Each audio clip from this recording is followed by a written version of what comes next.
The line at the Silver Screen Film Festival stretched around the block. Zora Williams checked her watch for the fifth time in 10 minutes. Her feet hurt from standing for 3 hours, but she wouldn't give up her spot. Not when she was finally next in line to meet Jackson Reed. Zora clutched her festival program book tightly. At 28, she had just finished film school with top grades. Jackson Reed had been her favorite actor since she was a teenager. His movie Midnight Runner had inspired her to become a director. Now, she had a chance to meet him. "He's even more handsome in person," whispered the woman behind Zora.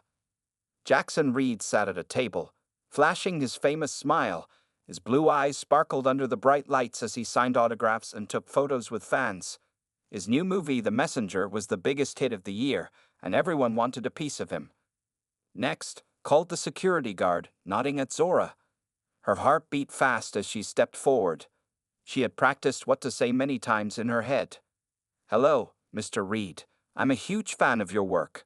Midnight Runner inspired me to go to film school," Zora said, sliding her program book toward him. "I just graduated, and I hope to direct movies someday." Jackson Reed looked up. His smile dropped slightly when he saw Zora. His eyes moved from her face to her hand on the program, then back to her face. Something cold flashed in his eyes. "Not now," he said flatly, pushing the program back without signing it. Zora stood frozen, her mouth open in shock. "I'm sorry, but I've been waiting for hours." "I said not now," Reed cut her off, looking past her to the next person in line. "Next." "But you're signing for everyone else," Zora said, her voice getting smaller. The security guard stepped forward. "Miss, please move along." Zora didn't move right away. She watched as Jackson welcomed the next fan, a young white woman with blonde hair, with a warm smile. "And who should I make this out to, sweetheart?" he asked her. As the security guard gently guided Zora away, she heard Jackson mutter something to his assistant. She couldn't hear all of it, but the words "her kind" and "always expecting special treatment" reached her ears. A photographer nearby caught the whole scene. The camera flash made Zora blink back tears as she walked away, the unsigned program hanging loose in her hand. People in line stared at her. Some looked sorry for her, others looked away in embarrassment. A few whispered to each other. Zora kept her head high as she walked through the crowd, but inside, she felt small and humiliated. Outside the festival hall, Zora sat on a bench and took deep breaths. She pulled out her phone and saw 3 missed calls from her roommate Aisha. She didn't call back. Not yet. She needed time to process what had just happened. A group of festival goers walked by, talking excitedly about meeting Jackson Reed. He was so nice. Such a gentleman. He took time for everyone. Zora looked down at the program in her hands. Slowly, she ripped out Jackson Reed's photo and tore it in half. Then she put the pieces in her bag instead of throwing them away. "I won't forget this," she whispered. She stood up and straightened her jacket. The hurt was still fresh, but something else was growing stronger. Determination.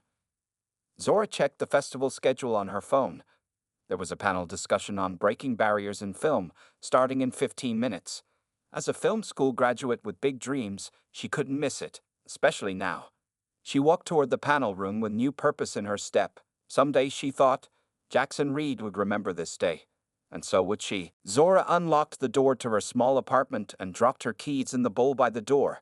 The festival program was still in her hand, wrinkled from her tight grip during the bus ride home. "There you are." Aisha called from the kitchen. "I called you like 5 times. How was the festival? Did you meet the famous Jackson Reed?" Her smile faded when she saw Zora's face. "What happened?" Zora dropped onto the couch and told Aisha everything. The long wait in line. The cold look in Jackson Reed's eyes. The way he pushed her program away without signing it. The whispered words she wasn't supposed to hear. That racist jerk. Aisha grabbed her phone. "We should post about this. I'll record you telling the story. It will go viral, and everyone will know what kind of person he really is." "No," Zora said firmly, taking the phone from Aisha's hand. "I won't give him the power to define my story." She walked to her bedroom and pinned the torn photo of Jackson Reed to her vision board. It hung next to her film school diploma, rejection letters from 3 studios, and pictures of famous black women directors who inspired her. "What are you doing?" Aisha asked from the doorway. reminding myself why I need to succeed. Zora pointed to the torn photo. This isn't just about one bad day. It's about changing the whole system. For the next week, Zora threw herself into her work. She had a short film to finish for the New Voices Directors Showcase next month. The film, called Unseen, told the story of a black woman who becomes invisible to everyone around her, except for other marginalized people. Zora stayed up late editing the final scenes. The rejection at the festival had given her new insight into her main character's feelings. She added a scene where the invisible woman stands in front of a famous man who looks right through her. "Perfect," she whispered when the edit was done. One morning, Zora was making coffee when Aisha rushed in with her laptop. "You need to see this," Aisha said, placing the computer on the counter. On the screen was a gossip website with the headline, "Jackson Reid sen ubs fan at Silvera screen val." Below it was a photo of Zora, her face showing clear hurt as she walked away from Reid's table. The security guard's hand was on her arm. In the background, Reid was smiling at the blonde woman. "The photographer sold the picture," Aisha explained. "People are asking questions in the comments. Some are defending Reid, but others are calling him out." Zora closed the laptop. "I don't need the internet to fight my battles. But this could help your career. People would know your name." "Not like this." Zora poured her coffee. "I want to be known for my work, not for being rejected." That afternoon, Zora received an email from the New Voices Showcase. She had been assigned the final slot, the most prestigious position. Her film would be the last one shown, the one everyone would remember. Zora printed the email and pinned it on her vision board, right next to the torn photo of Jackson Reid. "This is just the beginning," she told herself. That night, she dreamed she was directing a big movie. The star was being difficult, arguing with her vision. In the dream, she turned the actor around to face her.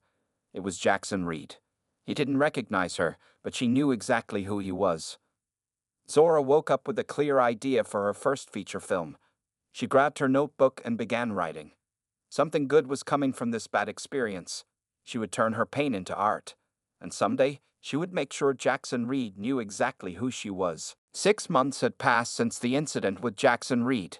The New Voices Directors Showcase had changed everything for Zora. The theater was packed on the night her short film Unseen played. When the credits rolled, the audience sat in silence for 3 seconds before erupting into loud applause. People stood up, clapping and cheering. Zora, sitting in the back row, could hardly believe it was for her film. After the showcase, a woman with silver hair approached her. "That was remarkable work," the woman said, handing Zora a business card. "I'm Elena Martinez, executive producer at Vision Films. We should talk." Elena Martinez was a legend in the film industry. She had helped launch the careers of many famous directors, and now she wanted to talk to Zora. They met the next day at a small cafe. Elena didn't waste time. "Your film moved me," she said. "You have a unique eye and an important voice. The industry needs more directors like you." Zora sipped her coffee to hide her excitement. "Thank you. That means a lot coming from you." "I want to help you develop your first feature film," Elena said. "And I want to bring you on as an assistant director for my current project.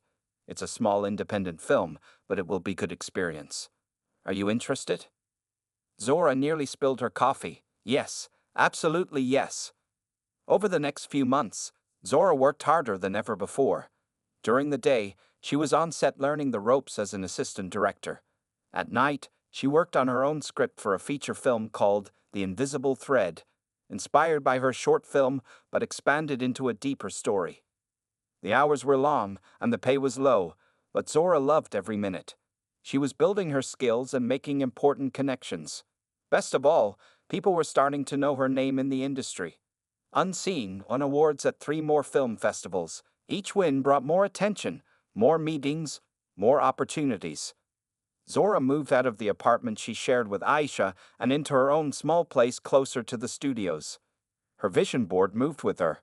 The torn photo of Jackson Reid was still there, but now it was surrounded by festival awards, positive reviews, and pictures of Zora with Elena Martinez and other industry professionals.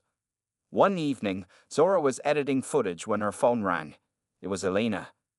"Turn on your TV," Alina said. Channel 8, now.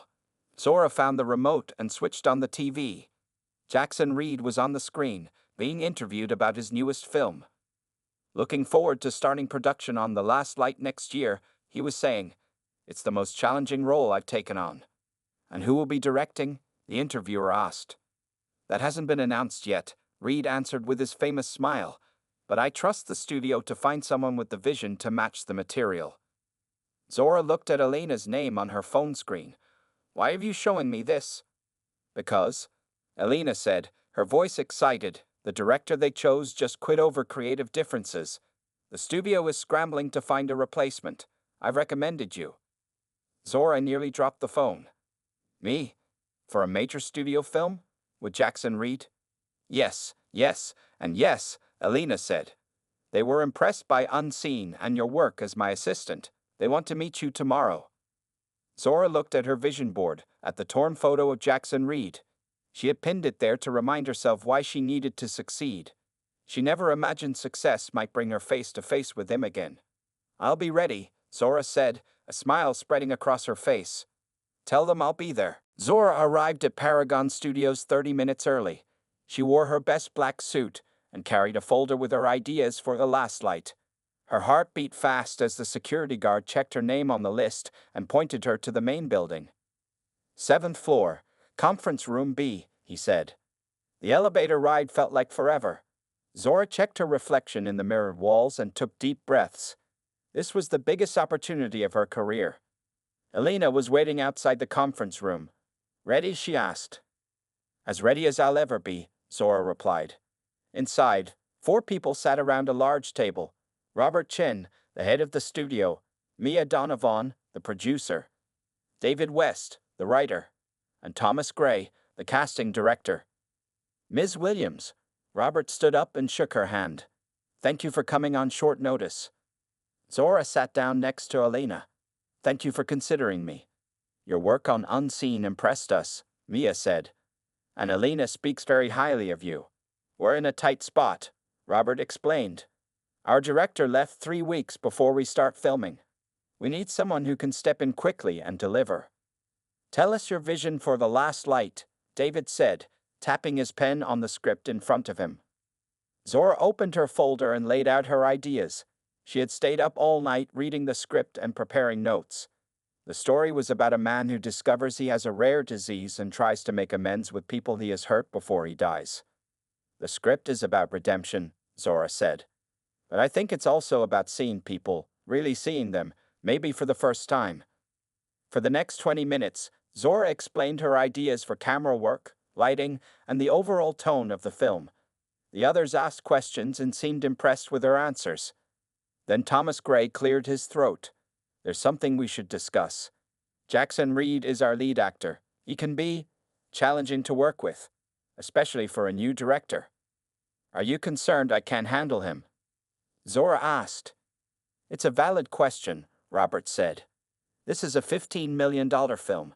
We need to know you can manage the set and keep our star happy. Zora nodded.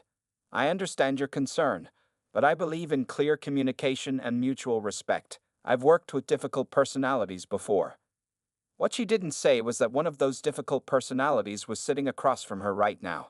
Thomas Gray had been one of the judges at a film contest where he had dismissed her work without even watching it fully. Well, Robert said after a moment, your vision for the film aligns with what we want.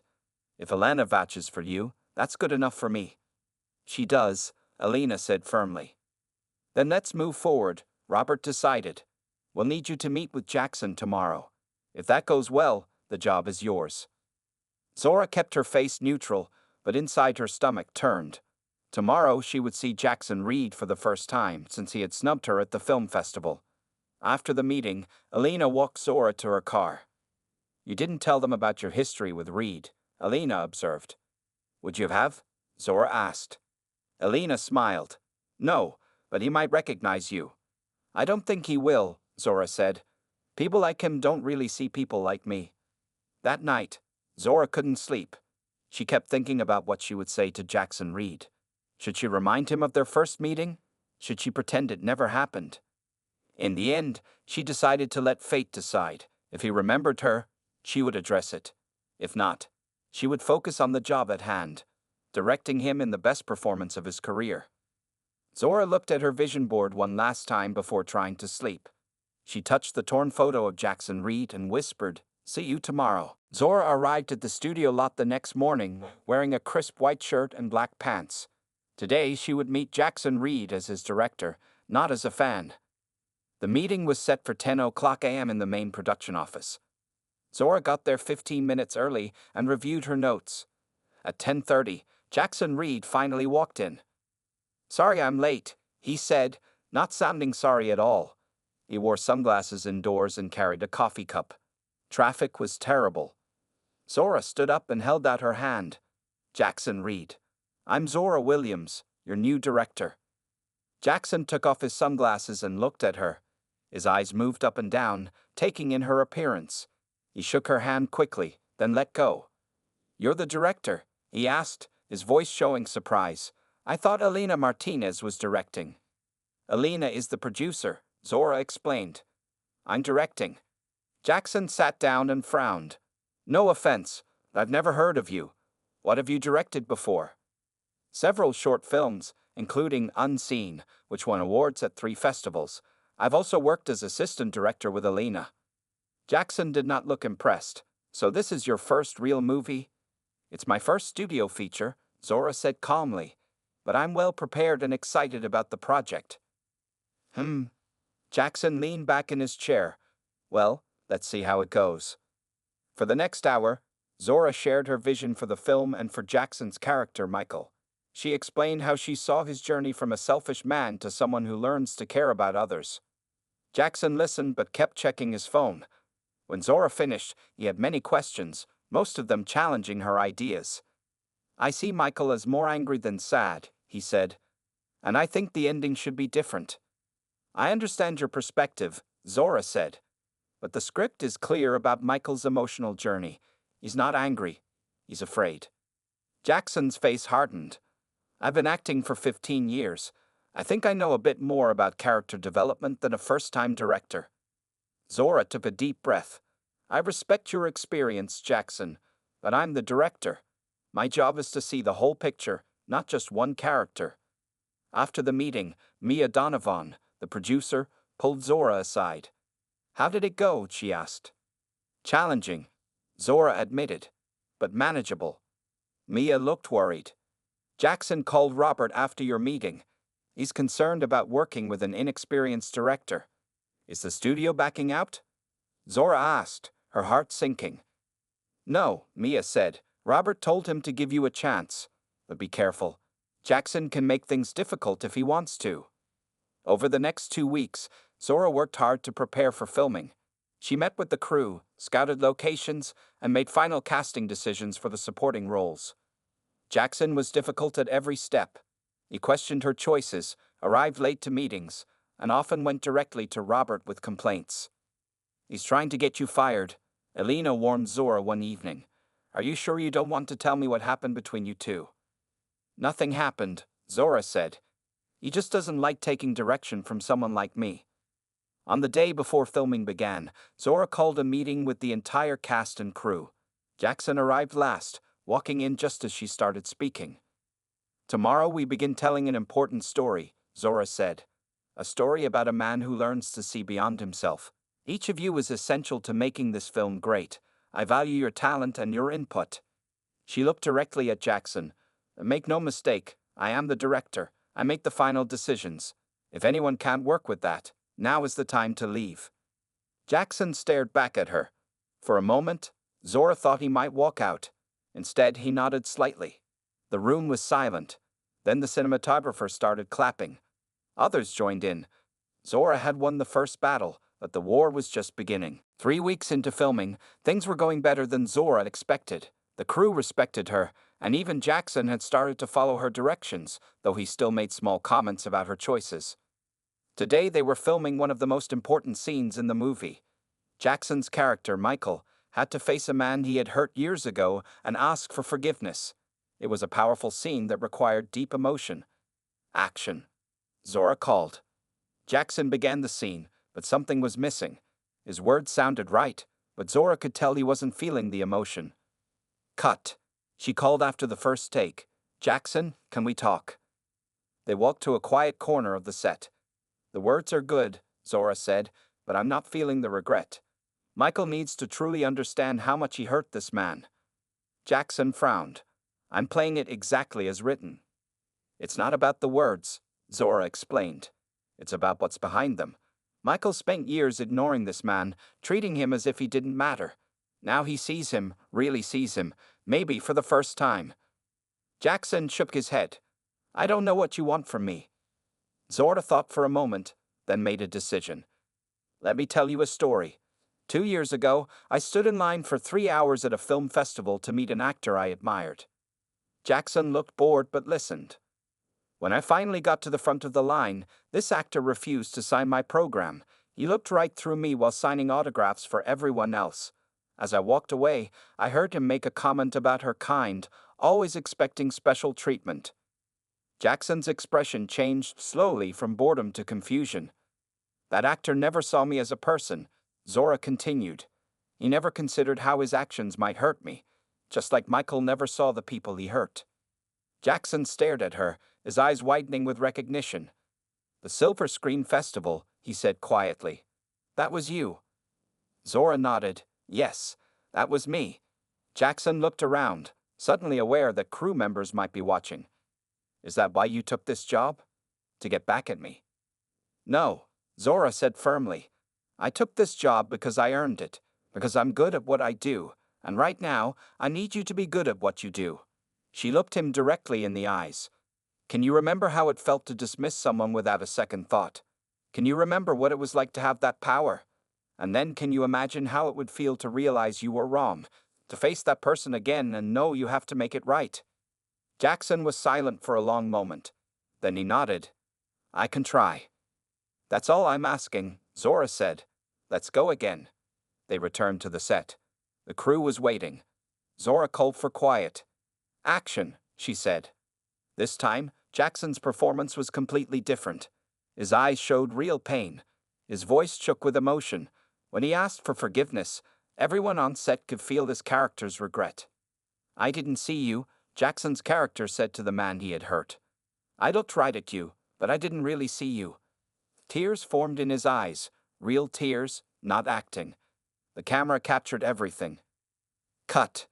Zora called when the scene was finished. The set was completely silent. Then someone started clapping. Soon everyone was applauding. That's a wrap on scene 34, Zora announced. That was perfect, Jackson.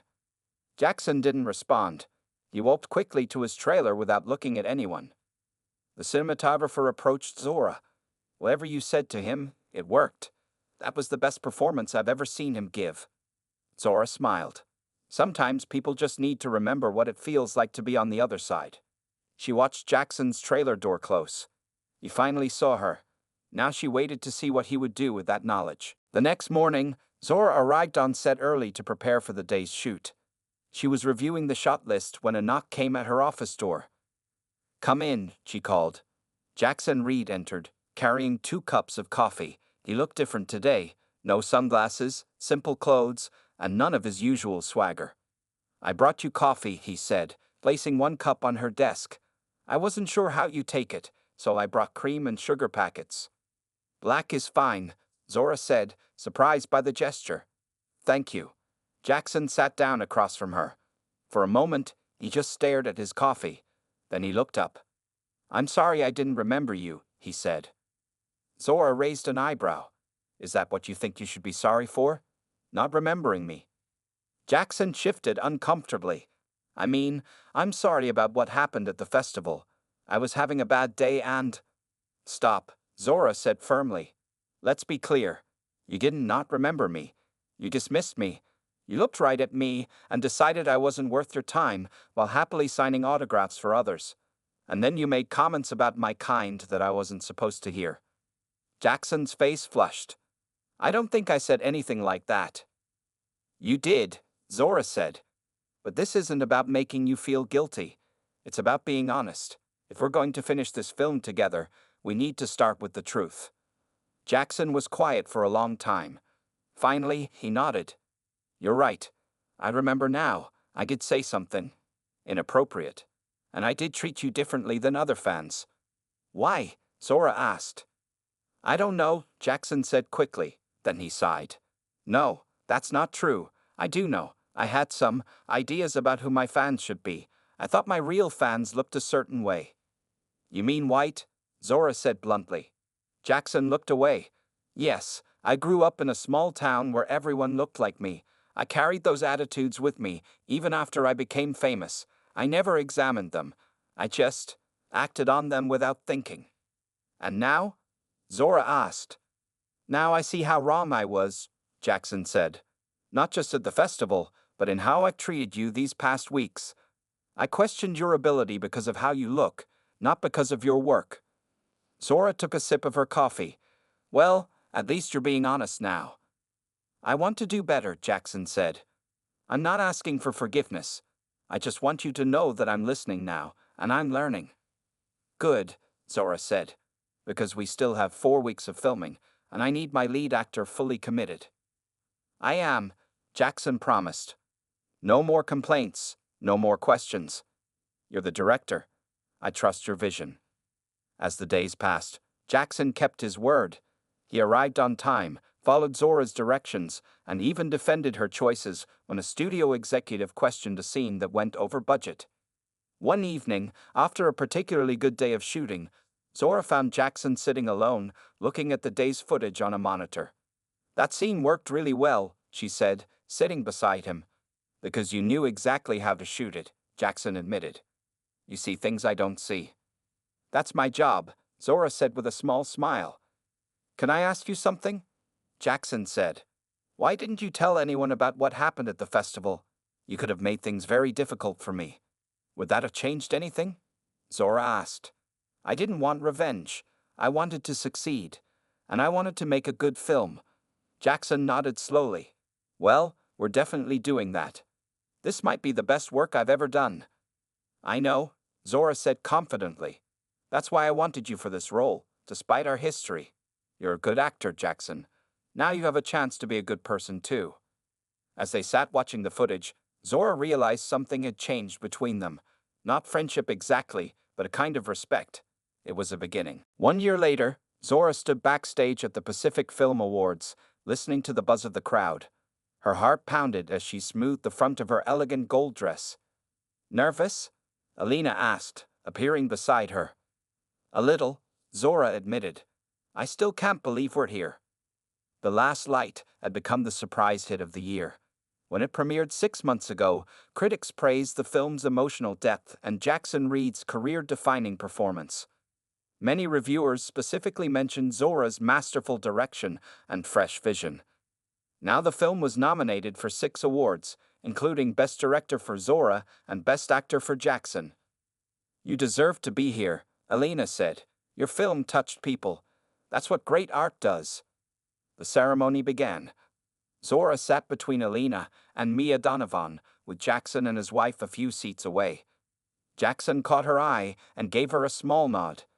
They weren't friends, but they had developed a deep professional respect. When Best Director was announced, Zora held her breath. And the award goes to Zora Williams for The Last Light. The room erupted in applause. Zora made her way to the stage, her legs shaking. She accepted the heavy award and looked out at the sea of faces. Thank you, she said into the microphone. This film was about seeing people, really seeing them. Sometimes we look at someone without truly seeing who they are. I want to thank everyone who helped make this film, especially our incredible crew. She paused, then added, and thank you to Jackson Reed, who brought such honesty to his role. Sometimes the most powerful stories come from the most unexpected places. Later that night, Jackson won Best Actor. In his speech, he surprised everyone. I want to thank Zora Williams, he said, holding his award. Not just for directing me to this award, but for teaching me something important. 2 years ago, I met Zora at a film festival. I was not kind to her. I didn't see her talent or her humanity. I just saw someone I thought wasn't important. The room grew quiet. Working with her showed me how wrong I was, Jackson continued. She saw something in me that I didn't see in myself. That's what great directors do. They see the best in us and bring it out. Thank you, Zora, for seeing me and for letting me finally see you. At the after party, reporters surrounded Zora, asking about Jackson's speech and their history.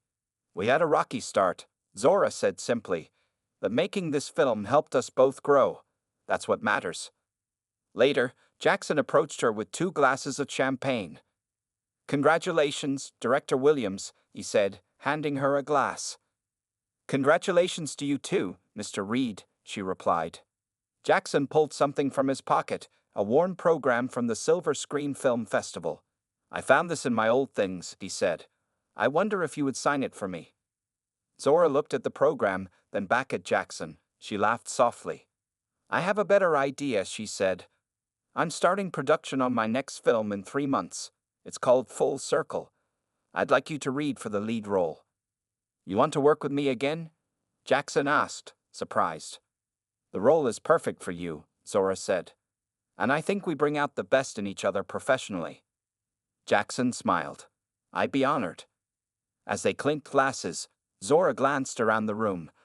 She saw other young directors of color watching her with hope in their eyes. She saw studio executives who had once ignored her now trying to catch her attention. She saw her path forward, bright and clear. The torn photo of Jackson Reed was no longer on her vision board. She had replaced it with her own movie poster, signed by her entire cast and crew.